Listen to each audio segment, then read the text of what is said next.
నరసింహారెడ్డి గారు, మా అందరికీ కార్మికోద్యమం పెద్ద,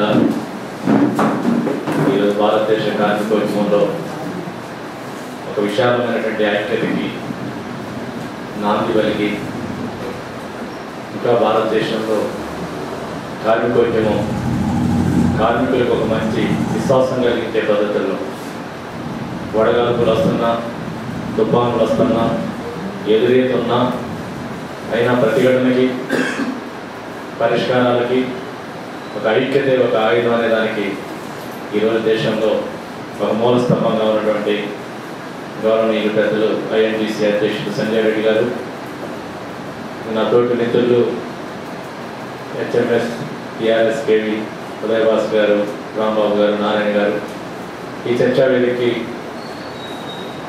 హాజరైనటువంటి పెద్దలు అందరికీ నమస్కారం. ముందుగా నేను మొట్టమొదటిసారి ఈ చర్చా వేదిక హాజరు కావడం, టిఆర్ఎస్సి సెంటర్ చేస్తున్నటువంటి కృషి చాలా అభినందనీయంగా ఉంది. వేణు కుమార్ గారు ఇంట్రడక్షన్లో చెప్పినట్టు భవిష్యత్తులో వీలున్నంత వరకు ఎక్కువ చర్చల్లో పాల్గొనడానికి నేను కూడా ప్రయత్నం చేయాలనే అభిప్రాయాన్ని వ్యక్తం చేస్తున్నాను. ముఖ్యంగా 129వ మేడే నిన్ననే ప్రపంచవ్యాప్తంగా కార్మికులందరూ ఒక అంతర్జాతీయ సంఘీభావాన్ని, అంతర్జాతీయ కార్మిక ఐక్యతని చాటుతూ పెద్ద ఎత్తున ప్రదర్శనలు, అనేక రూపాల్లో ధర్నాలు జరుగుతున్నటువంటి స్థితిలో మే 2వ తారీఖు నాడు తెలంగాణ రాష్ట్రంలో కార్మికుల యొక్క చట్టాల అమలు తీరు ఎలా ఉంది, భవిష్యత్తులో కార్మిక హక్కుల్ని పరిరక్షించుకోవడానికి ఏం చేయాలనేటువంటి ఒక అంశాన్ని చర్చనాంశం చేయడం అనేది చాలా సంతోషకరమైనటువంటి విషయం.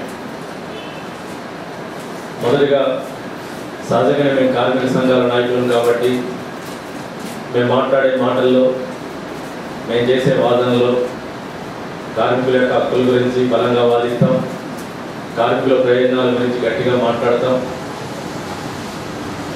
అదే సందర్భంలో కార్మిక సంఘాల మీద ఉన్నటువంటి ఒక రాంగ్ కాన్సెప్ట్, ఒక దురాభిప్రాయం ఏదైతే ఉందో ఆ దురాభిప్రాయాన్ని పోగొట్టే బాధ్యత కూడా ఈరోజు కార్మిక సంఘాలుగా మా మీద ఉంది. సహజంగానే ఈ సమాజం అంతరాల సమాజం, ఈ సమాజంలో ఆదాయ వ్యత్యాసాలు ఉన్నాయి, వర్గాల వ్యత్యాసాలు ఉన్నాయి, కులాల వ్యత్యాసాలు ఉన్నాయి. ఈ నేపథ్యంలో ప్రతిదీ ఒక ఉద్యమం రూపంలో జరుగుతున్నప్పుడు, ఒక హక్కు కోసం రోడ్డు మీదకి వస్తున్నప్పుడు, అంతకంటే బాగా ఆదాయాలు పొందుతున్నటువంటి వాళ్ళు ఇది పనికిరాని పని, లేకపోతే ఇది ఉపయోగం లేని అరాచకం అనే పద్ధతిలో ముద్రేస్తుంటారు.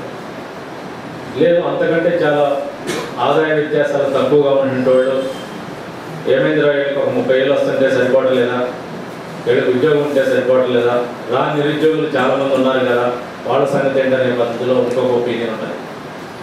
అట్లే గ్రామీణ ప్రాంతాల్లో ప్రధానంగా మన భారతదేశమైనా మన తెలంగాణ రాష్ట్రమైనా గ్రామీణ ప్రాంతాల్లో కూడా ఇంకా 120 మంది ఉన్నప్పుడు వ్యవసాయ రంగంలో పేదలు, గ్రామీణ పేదలు వారంతా పట్టణాల్లో ఉన్న కార్మిక వర్గం కానీ, పరిశ్రమలో ఉన్న కార్మిక వర్గం కానీ ఏమైనా ఉద్యమాలు, హక్కులు, సమ్మెలు ఇలాంటివి చేస్తున్నప్పుడు వాళ్ళకు కూడా ఒక తప్పుడు అభిప్రాయం ఉంది. వాళ్ళ బాధల్లో నుంచి, వాళ్ళ ఆవేదనల నుంచి, వాళ్ళ సమస్యలకి పరిష్కారం లేనటువంటి స్థితిలో ఇంకా వీటి పట్ల ఇంకొక ధోరణి కూడా ఉంది. అన్నిటికంటే ముఖ్యంగా ఏదైతే ఒక కార్మికుడు అనగానే గుర్తొచ్చేది శ్రమ, ఈ శ్రమ పట్ల ఒక చులకన భావం ఉంది. అందుకనే మేడే సందర్భంగా ముందుగా కార్మిక సంఘాలుగా మేము చెప్పాలనుకుంటున్నది, నేను central of Indian trade union CIT ప్రతినిధిగా చెప్పాలనుకుంటున్నది, ముందు అందరం అంగీకరించేది శ్రమే జగత్తుకు మూలం అనేటువంటి దాన్ని మనం గమనంలో తీసుకోవాలి. శ్రమ లేకపోతే మానవ సమాజం మనుగడ లేదు, శ్రమ లేకపోతే మాట లేదు, శ్రమ లేకపోతే ఆట లేదు, శ్రమ లేకపోతే పాట లేదు, శ్రమ లేకపోతే ఉత్పత్తి లేదు, శ్రమ లేకపోతే సంపద లేదు, శ్రమ లేకపోతే సుఖం లేదు. అందుకని అలాంటి కీలకమైనటువంటి శ్రమ పట్ల ఈరోజు ఉన్నటువంటి ఒక చులకన భావం మామూలుగా ఏదైనా గ్రామాల్లో కానీ పట్టణాల్లో ఈ మధ్యకాలంలో ఒక స్టైల్గా ఏదైనా చిన్న చిన్న సందర్భాల్లో చర్చలు జరుగుతున్నప్పుడు, వాదనలు జరుగుతున్నప్పుడు ఇందులో లేబర్ మాటలు అనే పద్ధతులు అంటున్నారు. లేబర్ మాట అంటే దాని అర్థం ఏంటంటే లేబర్ మాట అంటే ఒక సులకనతోటి చూస్తున్నారు. కానీ ఈరోజు మనందరం గమనంలో తీసుకోవాల్సిందంటే శ్రమ సంపద సృష్టి అయినప్పుడు ఆ సంపద మీద ఆధిపత్యం ఆ సంపద మీద ఆధిపత్యం ఈరోజు శ్రామికుడికి లేదు. ఆ సంపద మీద ఆధిపత్యం కొద్దిమంది వ్యక్తులకు ఉంది. ఆ కొద్దిమంది వ్యక్తుల దగ్గర సంపద పోగుపడుతుంది. దీనికి కూడా కొన్ని ఆర్థిక సిద్ధాంతాలు వచ్చినాయి. ఆర్థిక సిద్ధాంతాలు అది కూడా ఒక ప్రచారంలో పెడుతున్నారు. కార్మికుడు అనేవాడు శ్రమ చేసుకుంటూ పోవాలి, సంపద సృష్టించుకుంటూ పోవాలి. ఆ సంపద కొద్ది మంది దగ్గర కేంద్రీకృతమైంది.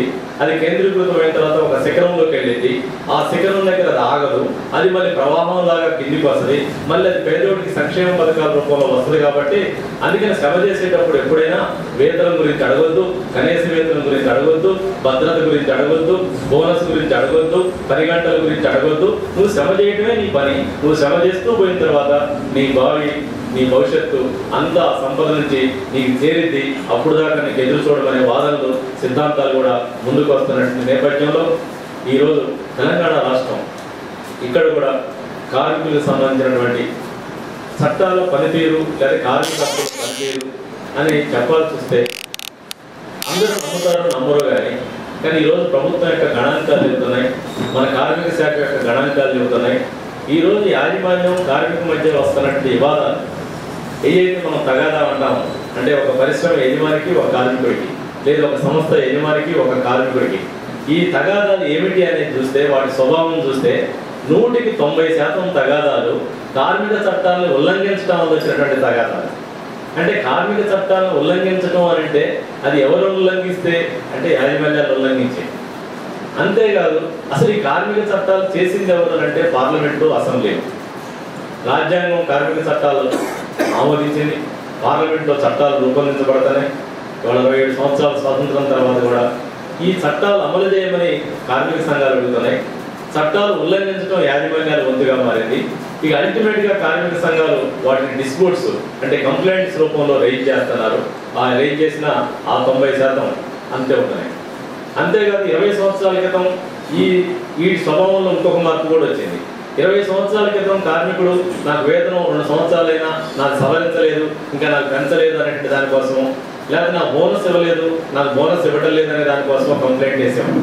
కానీ ఇప్పుడు వచ్చినటువంటి లేటెస్ట్ పరిస్థితి ఏంటంటే ఈ సరళీకరణ యుగంలో ఇప్పుడు కార్మికులు అడుగుతున్నటువంటి తగాదా బోనస్ని పెంచివ్వమనో లేకపోతే వేతన సవరణ చేయమనో కంటే అసలు ముందు నన్ను తొలగించకుండా ఉండాలి, నన్ను తొలగించొద్దు అనేటువంటి తగాదాలే 90 ఉంటున్నాయి. అంటే రిట్రెంచ్మెంట్లు, అక్రమంగా తొలగించడం ఈరోజు యథేచ్ఛగా కొనసాగుతున్న స్థితి ఉంది.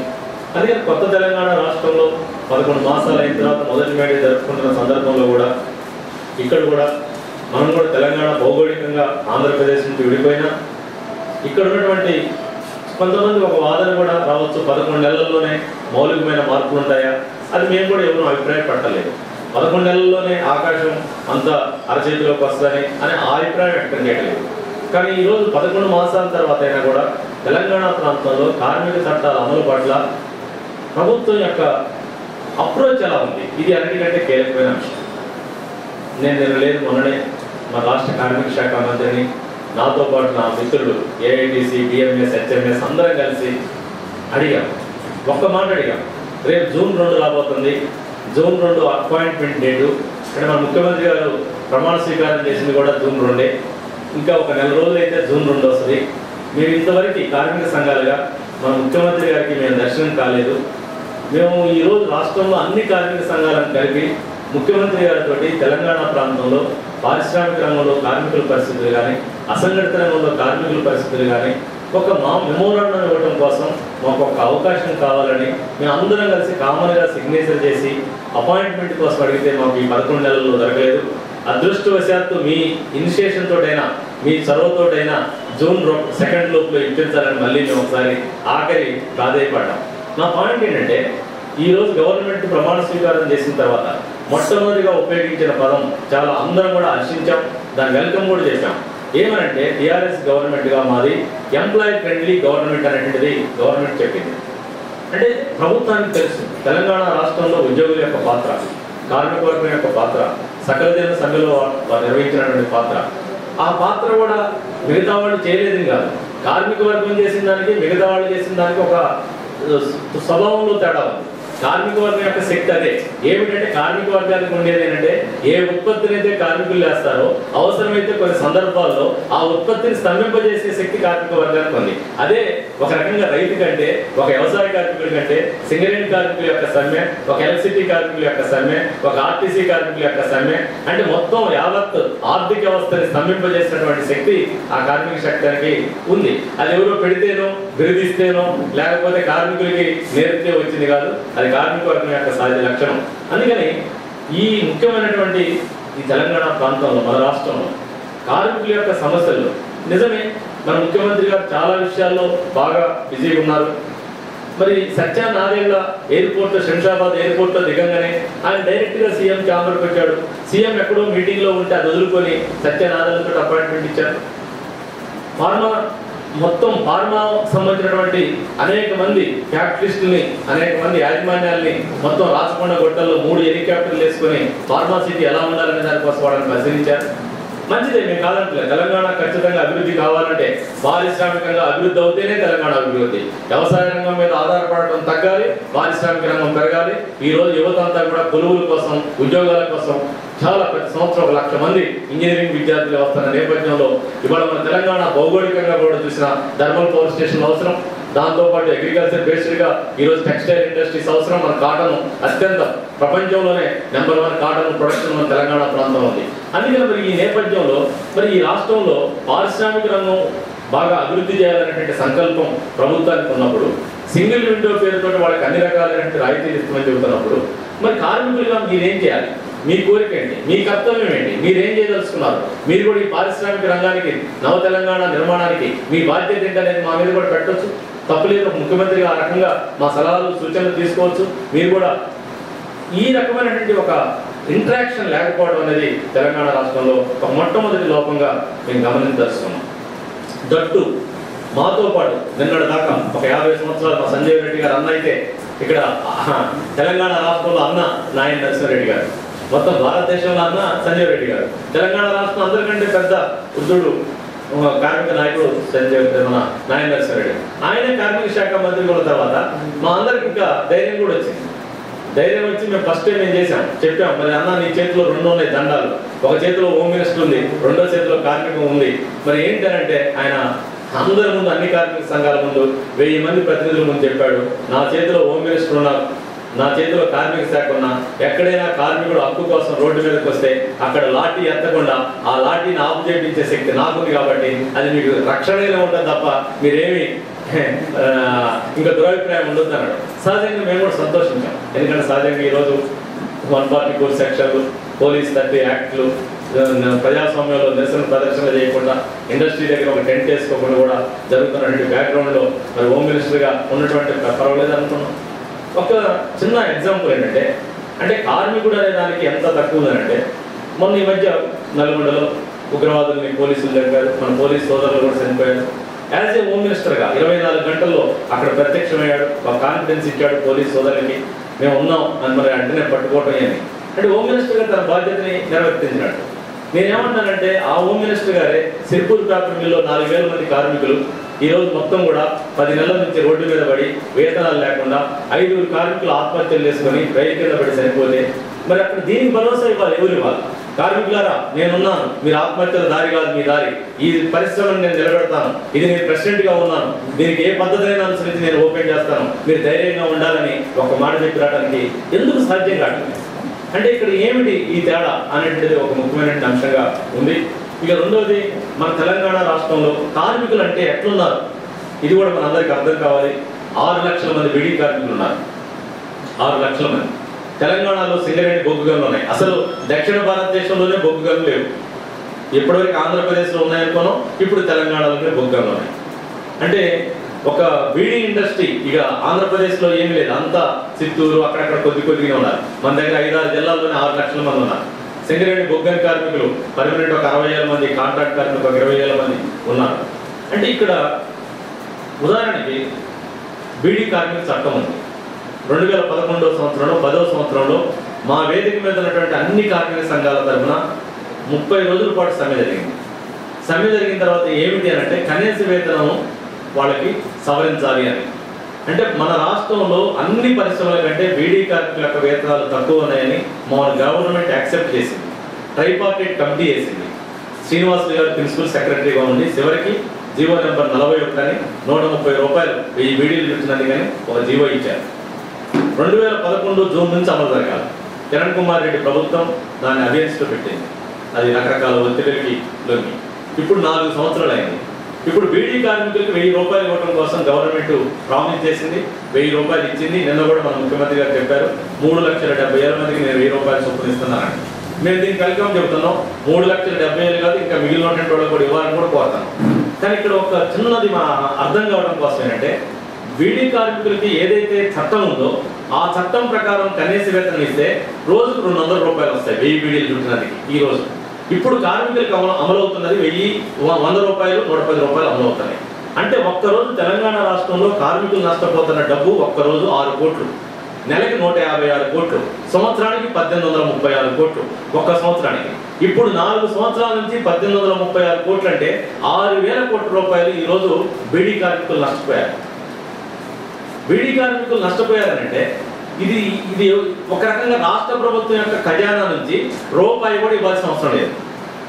ఇది బీడీ యాజమాన్యాలు ఉన్నాయి, బీడీ స్టేట్లకు లాభాలు వస్తున్నాయి, కోట్ల రూపాయలు వాళ్ళు పెద్ద ఎత్తున ఎక్స్పాన్షన్ చేస్తున్నారు. మనం పక్కన కర్ణాటకతో పోల్చుకున్నా, పక్కన చెన్నైతో పోల్చుకున్నా మన దగ్గర మినిమం వేజెస్ తక్కువ ఉన్నాయి. దీన్ని ఇంప్లిమెంట్ చేయాలి. అంటే ఇది ఎవరు చేయాలంటే కార్మిక శాఖ చేయాలా, ప్రభుత్వం క్రియేటివ్గా క్రియాశీలకంగా ఉండాలి. అందుకని ఒక బీడీ కార్మిక కనీస వేతన చట్టం అమలు చేస్తే వాళ్ళకి ఈ రకంగా లాభం జరిగింది. ఒక ఎగ్జాంపుల్గా నేను చెప్పాను. అంటే ఇవాళ రాష్ట్రంలో తెలంగాణ రాష్ట్రంలో ఎక్కడైనా ఒక ఇండస్ట్రీలో అయినా ఇంకొక ఫ్యాక్టరీలో అయినా మొదట వస్తున్న సమస్య ఏంటంటే మా కనీస వేతనం దగ్గరనే ఇప్పుడు యజమానికి కార్మికుడికి వస్తున్న తగాదా లేదు. ఇప్పటికి 20,000 వస్తుంటే 50,000 అడిగితే తగాదా వచ్చిందంటే వాడు ఇవ్వలేడంటే కొద్దిగా ఆలోచించండి అంటే మేము కూడా ఆలోచిస్తాం. కానీ పాయింట్ ఏంటంటే మినిమం వేజ్ అయితే ఎంతైతే ఉంటుందో ఆ మినిమం వేజ్ దగ్గర దానికి బార్గెనింగ్ లేదు. అసలు మినిమం వేజ్ కంటే తక్కువ ఎవరు ఒప్పందం చేయరు. కార్మిక సంఘం చేయకూడదు, లేబర్ డిపార్ట్మెంట్ చేయకూడదు, అసలు అంతకంటే తక్కువ ఉండదు. కానీ ఇప్పుడు ఎక్కడైనా ప్రతి దగ్గర కూడా వస్తుంది ఏంటంటే మినిమం వేజ్ అమలు జరపమంటే కార్మికులను తొలగిస్తున్నారు. మినిమం వేజ్ అమలు జరపమంటే ఈ పరిశ్రమను మూసేస్తున్నారు. హైదరాబాద్ చల్లపల్లిలో ఇప్పుడు 3 నెలలు అయింది ఒక పరిశ్రమ మూతపడి. 4 సంవత్సరాల నుంచి ఉంది. అది మన స్పాండిలైటిస్ వచ్చినటువంటి వాళ్ళకి మెడకి పట్టీలు నడుములకి పట్టీలు తయారు చేసేది. 4 సంవత్సరాలు వాళ్ళకి ఈయనంది. అందరూ మహిళలే, ఒంటరి మహిళలే, ఎక్కువ మంది భర్తలు చనిపోయినటువంటి వాళ్ళు. ఫస్ట్ వాళ్ళు నేర్చుకున్నది ఏంటంటే రోజు పేపర్లు చదువుతున్నారు, రోజు మీడియాను చూస్తున్నారు, వార్తలు చదువుతున్నారు. యూనియన్లు పెట్టుకునేది అలవాటు అయిపోయింది. వాళ్ళు యూనియన్ పెట్టుకున్నారు. యూనియన్ పెట్టుకున్న మరుక్షణమే వెంటనే వర్కర్లను తొలగించేసి లేడీస్ వర్కర్స్ మీద హరాస్మెంట్ చేస్తే వాళ్ళు కేసు కూడా పెట్టారు. చివరికి వచ్చేసరికి ఇప్పుడు 4 నెలలు అయింది. మన కార్మిక శాఖ మినిస్టర్ గారు వార్నింగ్ ఇచ్చారు, మీరు పరిశ్రమ తెరవకపోతే నేను ఊరుకోనండి. అయినా వాళ్ళు కనీసం ఒక ఎంట్రీ పోల్ తీసేశారు తప్ప ఈ రోజుకి కేటు. రెండోది లేబర్ కమిషనర్ గారు ఎట్లా ఉంది మన కార్మిక శాఖ అంటే ఇవాళ కార్మిక శాఖ ఎక్కడ కూడా మొత్తం తనిఖీలు చేయడం లేదు. తెలంగాణ రాష్ట్రంలో 9 జిల్లాలు ఉన్నాయి. 9 జిల్లాల్లో అసలు ఒక హైదరాబాద్ నగరమే 4 జిల్లాలతో సమానం. హైదరాబాద్ అంటే ఒక ఖమ్మం, ఆదిలాబాద్, కరీంనగర్, వరంగల్ కలిపితే హైదరాబాద్ జిల్లా. మొత్తం ఇండస్ట్రీస్ 2,000 ఇండస్ట్రీస్ హైదరాబాద్లో ఉన్నాయి. నువ్వు మొత్తం ఎక్కడో పోయి ఖమ్మం జిల్లాలో భద్రాచలంలో చేయలేదంటే అర్థం చేసుకోవచ్చు. కానీ నువ్వు హైదరాబాద్లో కూడా ఈ రోజు తనిఖీ లేకపోతే ఇక కార్మిక వర్గానికి ఇక లాభం ఎలా జరిగింది అనేది ఈరోజు ఒక ముఖ్యమైన ప్రశ్నగా ఇది ఉంది కార్మిక రంగానికి సంబంధించి. రెండోది ఇందాక మన అధ్యక్షుడు వారు చెప్పారు, వేద కుమార్ గారు కూడా చెప్పారు. నిజాం కాలం నుంచే మన సింగరేణి బొగ్గు గనులు ప్రభుత్వ రంగంలో ఉన్నాయి. నిజాం కాలంలో ఉన్నాయి, బ్రిటిష్ కాలంలో ఉన్నాయి, తర్వాత వచ్చిన స్వాతంత్రం తర్వాత కూడా పబ్లిక్ సెక్టర్. మన రాష్ట్ర ప్రభుత్వం నియమించినటువంటి ఒక సీనియర్ ఐఏఎస్ అధికారి చైర్మన్గా ఉన్నారు సింగరేణి కాలేజీలో. 9వ వేతన ఒప్పందం జరిగింది. 9వ వేతన ఒప్పందంలో మన సంజీవ్ రెడ్డి గారు సెక్రటరీ. మన ఆల్ ఇండియా స్థాయి బొగ్గుగని కార్మికుల వేతన ఒప్పందంలో సిఐటి కానీ ఐఎన్టీసీ, హెచ్ఎంఎస్ మేమందరం ఒప్పందంలో సంతకాలు చేస్తాం. సింగరేణి సిఎన్ఎండి కూడా సంతకం చేస్తాడు. ఏమనంటే అందులో ఒప్పందంలో ఏముందనంటే ఈ రోజు బొగ్గు గనుల్లో కాంట్రాక్ట్ కార్మికులను పెట్టుకోకూడదు, పర్మనెంట్ స్వభావం కలిగినటువంటి పనుల్లో అసలు కాంట్రాక్ట్ కార్మికులు ఎంగేజ్ చేయకూడదు. మైన్స్లో ఎంగేజ్ చేస్తున్నారు కాబట్టి వాళ్ళకి ఏ వేతనం ఇవ్వాలనేది ఒక హైపవర్ కమిటీ ఒక వేతనం చేసింది. అంటే 464 రూపాయలు ఇవ్వాలా ఒక కార్మికుడికి ఇవ్వాలని, అన్స్కిల్డ్ కార్మికులు 464 రూపాయలు. ఇది కేంద్ర బొగ్గు మంత్రిత్వ శాఖ ఆమోదించింది. ఇది ఆమోదించిన దాన్ని మన సింగరేణి మేనేజ్మెంట్ అమలు జరుపుతారు. ఇప్పుడు సింగరేణి మేనేజ్మెంట్ అమలు జరపకపోతే సింగరేణి మేనేజ్మెంట్ అమలు చేయించాల్సిన బాధ్యత ఎవరిది? 51% షేర్ కలిగినటువంటి రాష్ట్ర ప్రభుత్వం అమలు చేయాలి. 51% షేరే కాదు, సింగరేణికి ఈరోజు చైర్మన్ గా అపాయింట్ చేసేది రాష్ట్ర ప్రభుత్వం కాబట్టి అమలు జరపాలి. సింపుల్ గా ఆర్ఎన్సీ సెంట్రల్ మేనేజ్మెంట్ కి ఒక లెటర్ పంపిస్తే అన్ని కార్మిక సంఘాలు ఆ మినిమం మీద అమలు జరపాలని మేనేజ్మెంట్ కి పంపిస్తే సిఎన్ఎండి ఏం చేస్తారంటే ఒక క్లర్క్ ను పంపిస్తాడు అక్కడ ఆన్సర్ చేయడానికి. క్లర్క్ ఏమంటాడంటే ఒక కాగితం పట్టుకొని వస్తాడు. కాగితం పట్టుకొని వచ్చి కాంట్రాక్ట్ కార్మికులు మా సంబంధం లేదా అంటాడు. మొన్న అక్టోబర్లో దీపావళి బోనస్ వచ్చింది బొగ్గని కార్మికులు దేశంలో. ఆ ఒప్పందంలో మన సిఎన్ఎండి గారు సంతకం చేశారు. ఏమనంటే పర్మనెంట్ ఉద్యోగులకి 47, కాంట్రాక్ట్ కార్మికుడికి 8.33%. అంటే 8.33% అంటే అది మినిమం బోనస్ చట్టం చెప్తుంది. ఇప్పుడు పర్మనెంట్ కార్మికులకు 47 ఇచ్చేశారు. కాంట్రాక్ట్ కార్మికుడికి వచ్చేసరికి 8.33 బోనస్ ఇవ్వటాలే. 2006 సంవత్సరంలో రాష్ట్రపతి ఆమోదించి ప్రభుత్వ రంగ పరిశ్రమలో కానీ ఎక్కడైనా కాంట్రాక్ట్ కార్మికులకు కూడా బోనస్ ఎలిజిబిలిటీ ఉంది, వాళ్ళు కూడా బోనస్ అర్హులే అని దాన్ని రాష్ట్రపతి గెజిట్ నోటిఫికేషన్ చేసిన తర్వాత ఒక ప్రభుత్వ రంగం యజమానిగా ఉన్నటువంటి సింగరేణి కాలేజ్ లో 20,000 మంది కాంట్రాక్ట్ కార్మికులకి 2007 సంవత్సరం నుంచి ఈ రోజు వరకు బోనస్ అమలు జరగలేదు. అంటే 100 కోట్ల రూపాయలు ప్రతి సంవత్సరం. సింగరేణికి 500 కోట్లు 600 కోట్లు లాభాలు వస్తాయి. జనరల్ బోనస్ అంటే లాభాలు వచ్చినప్పుడు బోనస్ ఇస్తారు. అది ఎప్పుడు 20%, 15%. కానీ మామూలు లాభాలు లేకపోయినా 8.33 ఇవ్వాలి. నేను ఎందుకు మీకు ఎగ్జాంపుల్ చెప్పానంటే ఒక సింగరేణి గురించి చెప్పాను, ఒక బీడీ గురించి చెప్పాను, ఒక ఎలక్ట్రిసిటీ గురించి కూడా. ఎలక్ట్రిసిటీలో ముఖ్యమంత్రి గారు ప్రమాణ స్వీకారం చేయలే, జూన్ 2 చేశారు. కానీ మే 29, 30 సమ్మె జరిగింది. అంటే కొత్త రాష్ట్రం ఏర్పడకముందే ఎన్నికలు అయిపోగానే ముఖ్యమంత్రి గారు ఇంకా ప్రమాణ స్వీకారం చేయకముందే 2 రాష్ట్రాల్లో ఉన్న కార్మికులు సమ్మె చేశారు. పర్మనెంట్ కార్మికులు చేశారు, కాంట్రాక్ట్ కార్మికులు సమ్మె చేశారు. ఏంటంటే మాకు వేతన సవరణ కావాలండి. చంద్రబాబు నాయుడు గారు, కేసీఆర్ గారు ఏమన్నారంటే మేము ప్రమాణ స్వీకారం చేసిన తర్వాత మంచి వేతనాలు మీకు ఇస్తామన్నారు. అయినా వాళ్ళు ఒప్పుకోలేదు, సమ్మె చేశారు. ఎలక్ట్రిసిటీ కాబట్టి ఒప్పందం కూడా జరిగింది. ఆ ఒప్పందంలో ఏంటంటే ఇంటీరియం రిలీఫ్ ఇవ్వాలి అనేది ఒప్పందం జరిగింది. అందులో పర్మనెంట్ కార్మికులకి ఎంత ఇవ్వాలనేది ఒకటి 27%, అట్లనే కాంట్రాక్ట్ కార్మికులకి 10% అనేది వచ్చింది. ఇప్పుడు పర్మనెంట్ కార్మికులకి వేతన ఒప్పందం అయిపోయింది, అమలు చేస్తున్నారు. కానీ కాంట్రాక్ట్ కార్మికుడికి ఆ 10% అయ్యారనేది ఇప్పుడు ఈ సంవత్సరం అయినా కూడా ఒక్క పైసా కూడా ఇవ్వలేదు. అంటే మొత్తం ఓవరాల్ గా ఈరోజు తెలంగాణ రాష్ట్రంలో కార్మికుల యొక్క కనీస వేతనాలు కానీ బోనస్ కానీ ఈ సాధారణమైన కోరికలు కూడా ఉల్లంఘించబడుతున్నాయి, యాజమాన్యాలు ఉల్లంఘిస్తున్నాయి. సౌటుప్పల్ ఇక్కడికి 40 కిలోమీటర్ల దూరంలో ఉంది ఒక ఇండస్ట్రీ, శ్రీని ఫార్మాస్యూటికల్ కంపెనీ. 25 సంవత్సరాల నుంచి ఇండస్ట్రీ నడుపుతున్నారు, ఎక్స్పోర్ట్ చేస్తున్నారు డ్రగ్ని. తేరా చిన్నపరెడ్డి గారు దానికి యజమాని. ఆయన ఎంపీ కూడా పోటీ చేశాడు, ఎమ్మెల్యే కూడా పోటీ చేశాడు.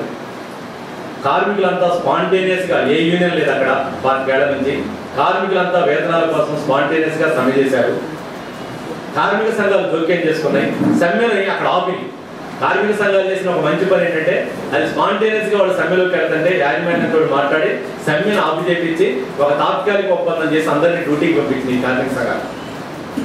సహజంగానే కార్మిక సంఘాల యొక్క పాత్ర చూసిన తర్వాత కార్మికుల విశ్వాసం వచ్చి వీళ్ళు మంచిగానే మాకు ఇన్వాల్వ్ అయ్యారు, కొద్దిగా వేతనాలు పెంచారు, మేనేజ్మెంట్ కూడా ఒప్పుకుంది అని ఒక యూనియన్ పెట్టుకున్నారు.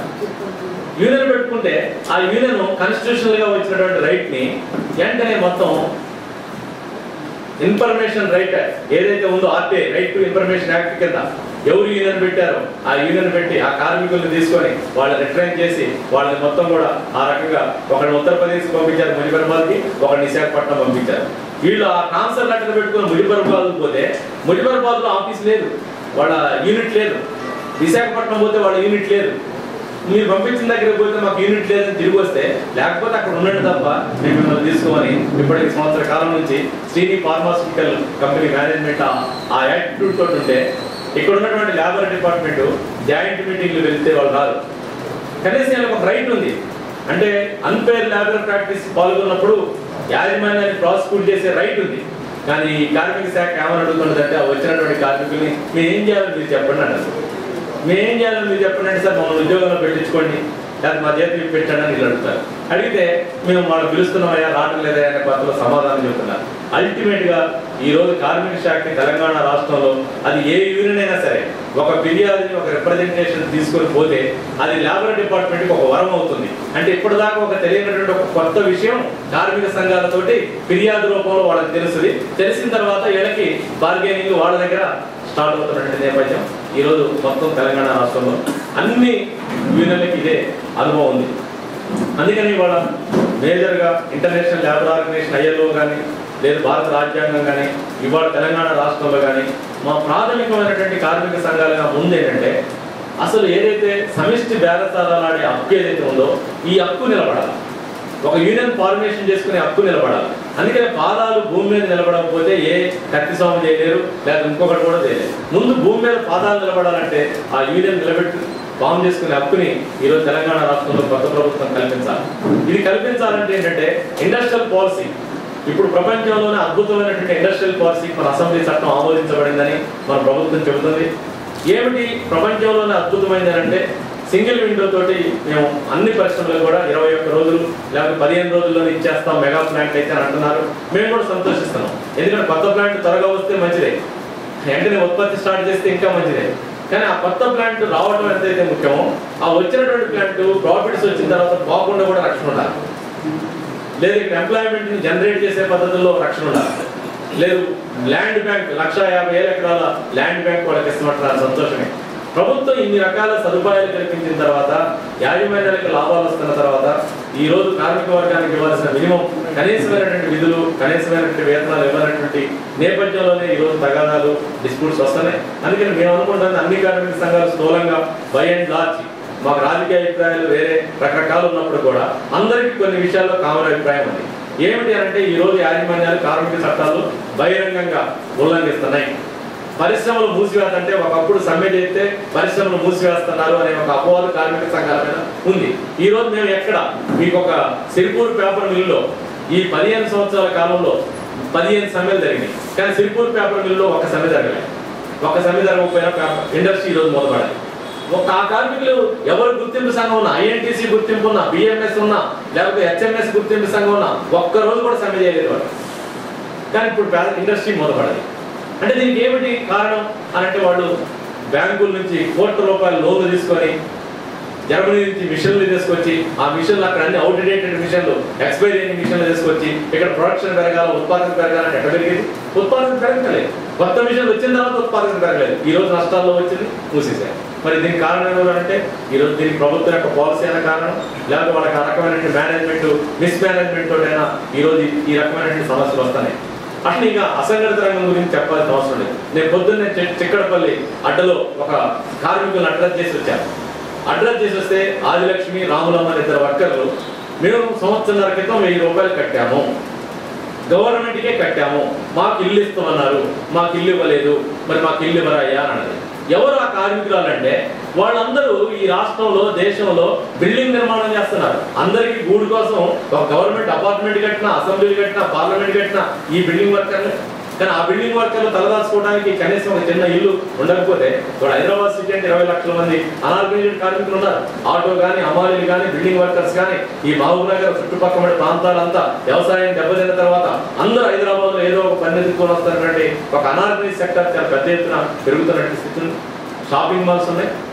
నిన్న అందరూ మేడే శుభాకాంక్షలు చెప్పారు. మేడే అనగానే అందరికి గుర్తొచ్చేది 8 గంటల పని విధానం. ముఖ్యమంత్రి గారు నిన్న కొన్ని మంచి ప్రామిసులు చేశారు. బిల్డింగ్ వర్కర్ చనిపోతే 5 లక్షలు ఇస్తాను, ఆటో వర్కర్ ప్రమాదంలో చనిపోతే 5 లక్షలు ఇస్తున్నారు. మేము అందరం వెల్కమ్ చెప్పాం. ఎందుకంటే చనిపోయిన కుటుంబం అనాథ అయింది కాబట్టి 5 లక్షలు ఇస్తే. కానీ నా పాయింట్ ఏంటంటే చనిపోయిన తర్వాత 5 లక్షలు ఓకే, కానీ బతుకుతున్న టైంలో బతకడం కోసమే, బతకడం కోసం మీకు కనీస వేతనం ఇస్తాం. ఈ రోజు మేము అందరం అడుగుతున్నట్టు 15,000 రూపాయలు కనీస వేతనం ఇస్తాం.